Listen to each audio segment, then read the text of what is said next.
Okay, this is video number 3 on the portrait from chapter 4 using the healing brush tool. So I'm going to go ahead and I'm going to select the healing brush tool. Actually, that was already selected. And I'm just going to demonstrate really quickly what I would do, the technique I would use to remove some of the wrinkles in her face.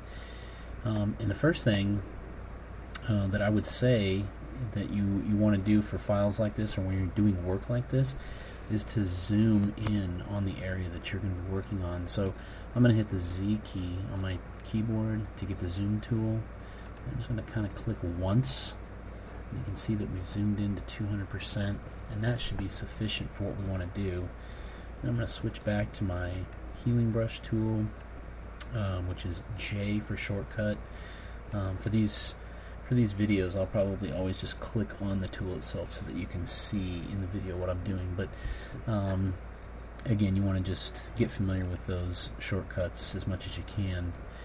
And the object here, again, is not to make her look 20 years old or whatever. Just to try to use that brush to get some of these lines out, and it does definitely take some years off if it's done correctly. So the other thing to keep in mind here is, again, the size of your brush tip, and this is probably pretty adequate for doing this area here that I'm going to work on. And the other key to remember here is that when we set our source, we're holding the Alt key down, so you can see it kind of gives you that target there, the crosshairs. And so I'm just going to pick, what I want to do is pick an area that's similar to the area I'm going to work on. So I'm going to pick really close, right there. I'm just going to click once there, and that's the source. And so when I click here, you can see it. There's the source right above it, and I'm just going to make pretty short strokes there. And you can see already even there that it's a little bit lighter than what the area up here is. So what I might want to do is, if I do a Control Z, that's going to undo that, and I'm going to actually make the size of this about 3, I think, just really to fill in that crack. So set my source again over here, and I'm just going to use short strokes. You can see that's filling that in much better. Now notice, now that I've gotten down this line here a little bit, though, my source is still back there. So the key to stuff like this is to remember to set your source often, because as you move into these lighter areas, you don't want to be copying or taking information from a shaded area and applying it over here. So I'm just going to reset my source here and sort of work down this line. Reset the source, maybe even set it here again so that it kind of comes into that lighted area. And you want to try to make it as natural as possible. Go ahead and make a selection here. Do a couple more lines here.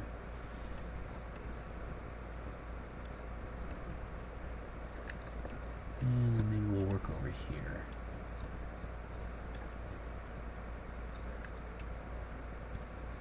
And you can mix it up. I mean, there's a lot of detail actually in this, and it takes some time to finish this project if you do it right and have patience, especially when you get into these areas around the eyes. I mean, that's pretty difficult. And then of course, if you're really adventurous, you get over here in these really shaded areas and you don't have a lot of room to work, and so you just have to have a lot of patience for this. This line here under her eye is a good one to get rid of. And just keep in mind too that when you have any tool like that and you're working, and if you want to situate the picture, just hold the spacebar down, and then you can drag, as you're holding that down, you can drag your photo around to better situate it. So we'll set our source, and I'm going to kind of just take this out here. I'm going to reset my source again.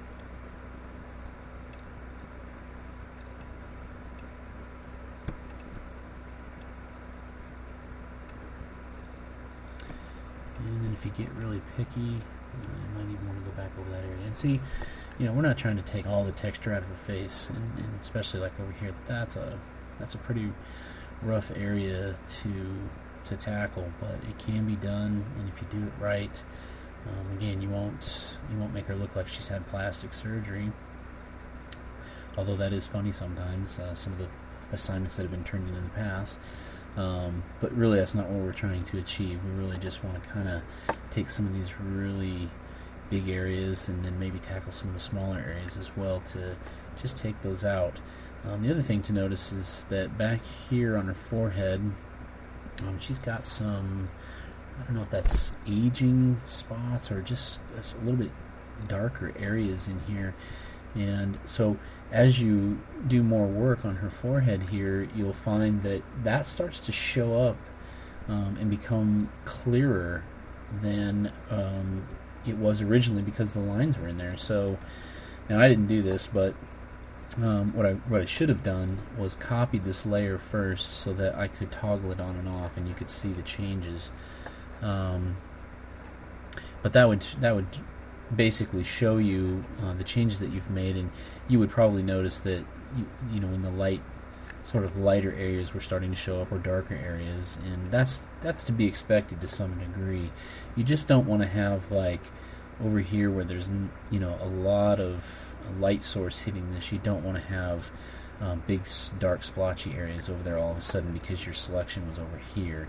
So the key to using this tool for this assignment is to keep your brush tip small, zoom in, set your source often, and don't try to, sometimes it will work, but generally you don't want to set this here and then drag way over like that.